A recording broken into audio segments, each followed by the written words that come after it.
Hali ya usalama katika mji wa Uvira, jimboni Kivu Kusini, mashariki mwa Jamhuri ya Kidemokrasia ya Kongo inazidi kuwa shwari tena asubuhi ya Jumanne, Desemba mwaka wa 2025.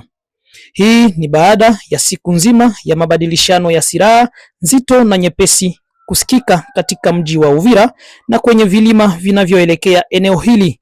Wakaazi wa eneo hilo kwenye tovuti wanaripoti kuwa ni mapigano kati ya wanajeshi wa AFC M23 na wazalendo wakiungana mkono na jeshi la Jamhuri ya Kidemokrasia ya Kongo. Hadi sasa hakuna chanzo rasmi kutoka serikali ya Kinshasa wala mamlaka ya AFC M23 ambayo hadi sasa ina udhibiti mji wa Uvira imetoa ufafanuzi kuhusu mapigano ya jana. Utafahamu ya kwamba tangu Januari na Februari mwaka wa 2025 watu laki kadhaa wamekimbia maeneo ya mapigano kati majimbo ya Kivu Kaskazini na Kivu Mashariki mwa DRC.